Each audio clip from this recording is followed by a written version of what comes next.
यादव जी से कि आप तो पूरे देश, आपको उत्तर प्रदेश के अंदर जितने भी मानव अधिकारों का हनन होता है, रिहाई मंच वहां पर पहुंचता है, आप वहां पहुंचते हैं, उन सवालों को उठाते हैं। तो ये जो एक किस्म का जो कास्ट कॉन्फ्लिक्ट करके जो बताया जाता है, तो आप इसको किस दृष्टि से देखते हैं? वास्तव में कास्ट कॉन्फ्लिक्ट है या फिर ये एग्रीकल्चर क्राइसिस का मामला है, या एक समाज के अंदर जो एक स्थिति बन गई है कि छोटी छोटी बात के ऊपर लोग हिंसक रास्ते अपनाने का काम करते हैं, वो है? यहाँ तक मामला क्यों पहुंचा, कैसे पहुंचा, और इसके पीछे का क्या कारण है? राजीव यादव जी। शुक्रिया सुनीलम जी। देखिए, जो ये देवरिया में घटना हुई है और जिस तरीके से एक हत्या, उसके बाद फिर से हत्याओं का पूरा सिलसिला से हुआ, ये अगर देखा जाए तो 90 के पीछे के जो दौर था, जो है, जो जातीय संघर्ष बहुत सारे हुए, उस दौर को भी याद दिलाता है। लेकिन मैं इस घटना के लिए सीधे तौर पर योगी आदित्यनाथ को जिम्मेदार कहता हूं, और साफ तौर पे ये कि योगी जी जो बोलते हैं वही वहां पर हुआ। योगी जी क्या बोलते हैं? ठोक दो, ऊपर पहुंचा दो, फैसला ऑन द स्पॉट। मतलब कि आपके देश में न्यायपालिका का जो रोल है उसको योगी जी ने खत्म कर दिया है। स्टेट एजेंसीज, पुलिस मिल करके कहीं एनआईए छापेमारी करती है, कहीं एटीएस छापेमारी करती है, उत्तर प्रदेश पुलिस पैरों में लोगों के गोली मार देती है, लोगों की जान ले लेती है। तो वही काम आज जो है जनता में भी वही बात कर रहे हैं कि न्याय नहीं मिल सकता है। न्याय नहीं मिल सकता है तो योगी जी का फार्मूला है फैसला ऑन द स्पॉट, ठोक दो। अब वही काम योगी जी करते थे, वही काम अब जनता कर रही है। अब यह तो ये कि उत्तर प्रदेश में अतीक अहमद का एक सांसद थे, जो है उसके उनके भाई जो है विधायक रह चुके हैं, और खुलेआम इलाहाबाद की सड़क पर जो है उनका जो है उनको गोली मारी जाती है। वो क्या है? फैसला। योगी जी सिर्फ और सिर्फ विधानसभा में मिट्टी में मिला देने की जो बात है कि मिट्टी में मिला देंगे, सिर्फ एक बयान नहीं है, एक जुमला नहीं है। योगी जी का वो उनका ऑर्डर है, और जब जब योगी आदित्यनाथ इस तरह के ऑर्डर करते हैं तब तब उनकी पुलिस इस तरह की कार्रवाइयां करती है। आपने एक उत्तर प्रदेश में एक लोगों की मानसिकता बना दिया है कि अपराध का आप अपराध से ही हल करने की जो कोशिश कर रहे थे, वही काम अब जनता में भी वही काम करने लगी है। तो मैं साफ तौर पे कहूंगा। दूसरा, इस पूरे घटना की शिवाजी राय मुझसे ज्यादा बेहतर तरीके से बता सकते हैं कि चाहे वो जो जमीनी विवाद कहा जा रहा है, या फिर और उस जमीनी विवाद में ये पोजीशन नहीं थी कि वो इतनी स्थिति में था मामला कि हत्या तक चला जाए। मतलब कोई एक व्यक्ति के घर गया और वहां पर उसकी हत्या हुई। मतलब व्यक्ति को इस बात का एहसास नहीं था कि वहां जाने पर उसकी हत्या हो सकती है। तो हत्या हो सकती है तो ऐसा तो हत्या हो सकती है ऐसा तो उसको मालूम रहता तो शायद वो वहां नहीं जाता, या फिर वह उतने ही अपने सुरक्षा के प्रबंध से वो वहां पर जाता। लेकिन वहां पर उसकी हत्या होती है। हत्या होने के बाद ये जब खबर आती है, जो मुझे मीडिया माध्यमों से जो प्राप्त हुई, और उसके बाद भीड़ जाती है और वहां पर जो है फिर से हत्या का सिलसिला होता है।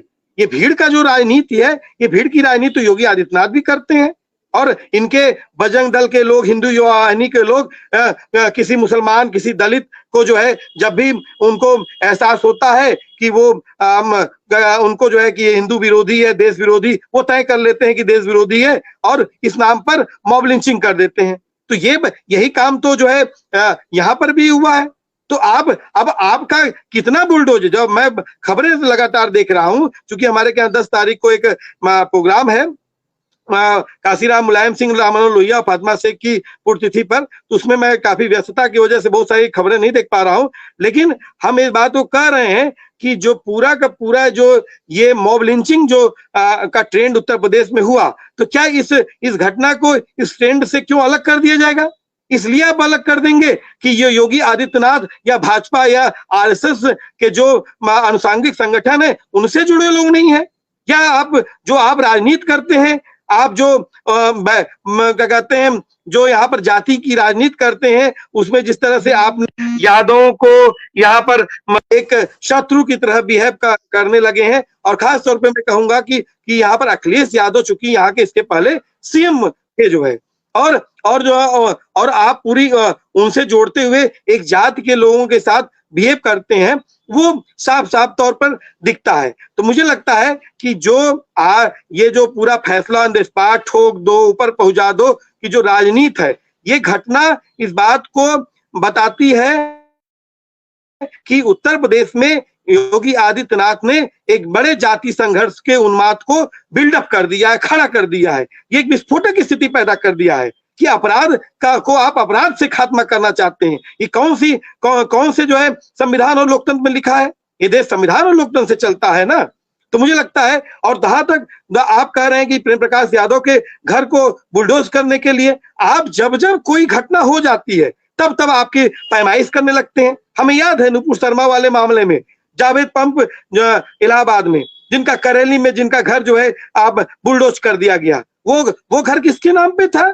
उनकी पत्नी के नाम पर था, और उस घर को आपने बुलडोज कर दिया। और आप जानते हैं कि आप किसी की जान ले लेंगे, किसी को घर बुलडोज कर देंगे, उसके बाद तो इस देश में न्यायपालिका तय करने में वर्षों लग जाएंगे। तो मुझे लगता है कि ये पूरा का पूरा इसलिए स्टेट का जो फेलुअर है वो है, और कहीं न कहीं ये जो घटना हुई है जिस तरीके से, वो इस साहब को बताती है कि कहीं न कहीं जिस तरीके से जनता में इस बात का हुआ है कि नहीं, हमको इंसाफ नहीं मिल सकता है, इंसाफ के लिए हम खुद ही अपना हथियार उठा लें। तो ये जो मॉब लिंचिंग का ट्रेंड है, वो उसका एक विस्तार है, उसमें कहीं न कहीं ये जातीय संघर्ष की तरफ बढ़ावा दे रहा है।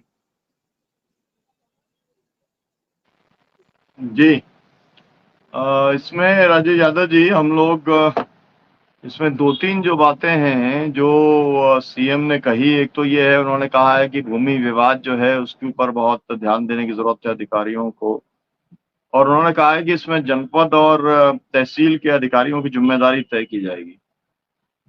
एक भूमि विवाद का मामला, दूसरा सीसीटीवी लगवाने की बात जो है, तीसरा ये कि संपूर्ण समाधान दिवस और थाना दिवस करके मनाएं। लेकिन इसके साथ में उन्होंने ये भी कह दिया है कि धर्मांतरण और गौ तस्करी, लव जिहाद के जो मामले हैं उसको भी गंभीरता से लें। तो ये जब बोलते हैं मुख्यमंत्री, तो इससे क्या निकलता है? मतलब आपको लगता है क्या कि कोई अधिकारी जो है भूमि विवादों को सुलझाने में, क्योंकि ये तो सालों साल चल रहे हैं, दशकों से चल रहे हैं, लगातार बढ़ते चले जा रहे हैं, तो मुख्यमंत्री का ये बोलना केवल एक तरीके से घड़ियाली आंसू बहाने जैसा है, या इसका आपको लगता है कि कुछ असर हो सकता है अगर इसको गंभीरता से लिया जाए तो? जी, आपने सही कहा कि योगी आदित्यनाथ बोलते हैं कि लव जिहाद और क्या कहते हैं और इस तरह के धर्मांतरण। आप बताइए कि घटना क्या हो रही है? इनको हर जगह लव जिहाद धर्मांतरण दिखने लगता है, और लव जिहाद धर्मांतरण के नाम पर जो इन्होंने कानून बनाया है वो खुद ही गैर संवैधानिक पूरा कानून है। इन्होंने जो क्या कहते हैं जो सीए नागरिकता आंदोलन के बाद जो उन्होंने रिकवरी लॉ बनाया उत्तर प्रदेश में, वो गैर संवैधानिक है। माने कि ये जो कानून भी उत्तर प्रदेश में बना रहे हैं वो भी गैर संवैधानिक है। और योगी आदित्यनाथ, मुझे लगता है साफ तौर पर योगी आदित्यनाथ इस बात को चाहते हैं कि इस प्रदेश में इस तरह के जाति संघर्ष बिल्डअप हो, इस प्रदेश में हिंदू मुस्लिम के बीच में तनाव पैदा हो, संघर्ष पैदा हो, क्योंकि इससे इनकी राजनीति फलती फूलती है। ये नफरत जितना बढ़ती है वो उतनी फासिस्ट राजनीति और ये जो जिस राजनीति के भाजपा और आरएसएस करती है उसको एक बढ़ावा मिलता है, और पूरे प्रदेश में एक मैसेज देने की कोशिश कर रहे हैं। ये मैसेज देने की कोशिश कर रहे हैं कि नहीं, वो तो आदमी भूमाफिया था, वो आदमी जमीन कब्जा किया था। वहां पर लोकल विधायक सलमान त्रिपाठी संभवतः है, और उन्होंने उनका एक ट्वीट मैंने देखा, वो गए भी थे ब्राह्मण समाज के लोगों के साथ, वहां पर गए थे। क्यों ब्राह्मण समाज क्यों गया था? अगर इंसाफ का सवाल है तो ब्राह्मण समाज को क्यों लेके जा रहे हैं? आप उसको जाति बनाना चाहते हैं। दूसरा कि आप बता रहे हैं कि प्रेम प्रकाश एक भूमाफिया थे, ये थे।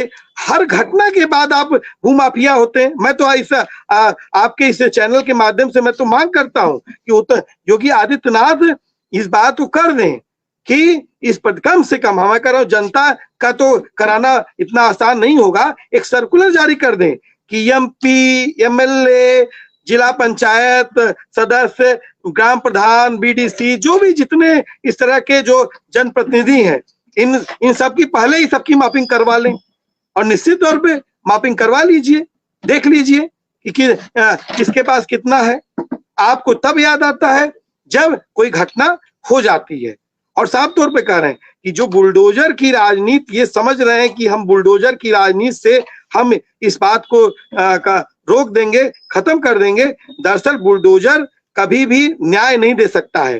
बुलडोजर विध्वंस का प्रतीक है और ये बेसिकली विध्वंस की राजनीति करने वाले लोग हैं। इन्होंने बाबरी मस्जिद का भी विध्वंस किया और उस विध्वंस की राजनीति से निकली ये राजनीति है। इसलिए ये इस बात को चाहती है।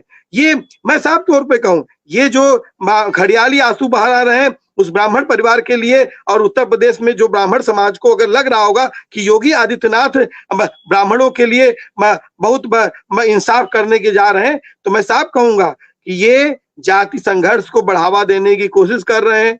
और यही है ना विकास दुबे जिसका सरेआम उसकी गाड़ी पलटा दी जाती है, उसको गोली मार दी जाती है, उसको इनकाउंटर कर दिया जाता है। क्या था मतलब?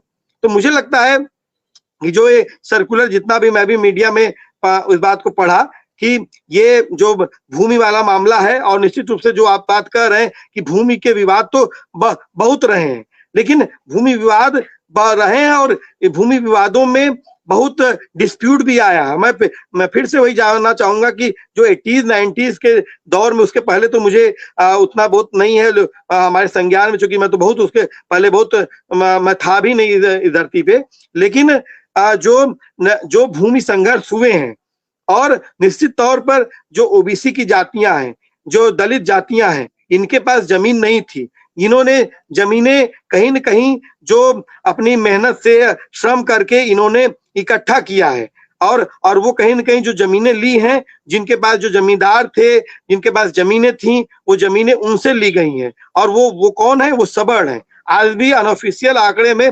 41% जमीनें जो है सवर्ण हिंदुओं के कब्जे में है। तो अगर अगर भूमि के मामले में अगर कोई इस तरह से मामला आएगा तो आप क्या संघर्ष हो जाएगा? नहीं।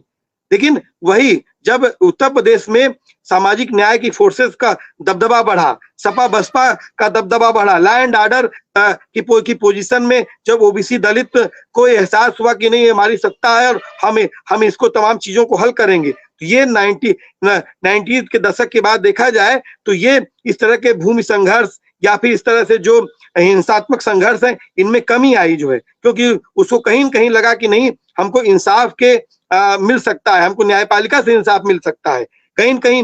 तो ये बात कमजोर हुई है। और कमजोर क्यों नहीं होगी? आप सरेआम एक सांसद को, एक विधायक को सटा करके गोली मरवा दे रहे हैं। आपकी जो है न्यायालय में जाकर के घुस करके गुंडे गोली मार दे रहे हैं। आपके जेल में जाकर के लोग गोली मार दे रहे हैं। आप तमाम जनप्रतिनिधियों को जेलों में बंद कर दिए हैं। लोगों के ऊपर हर दिन ईडी का, एनआईए का, क्या कहते हैं, एटीएस का छापा मरवाते हैं। और यहाँ तक कि अब देखिए उत्तर प्रदेश के रहने वाले सांसद संजय सिंह को गिरफ्तार किया गया। इसके पहले 2-3 दिन पहले अभिषार शर्मा, भाषा सिंह, उर्मिलेश जी, तमाम इस तरह के जनपदर पत्रकारों को गिरफ्तार किया गया। तो ये मुझे लगता है कि ये डंडे के बल पे, गोली के बल पे जो है चाहते हैं, लेकिन ये एक स्टेट के लिए ये एक बेहतर नहीं है, क्योंकि इससे आप एक अपराध तंत्र, हिंसा का तंत्र खड़ा करेंगे, वो भस्मासुर आपको भी भस्म कर देगा।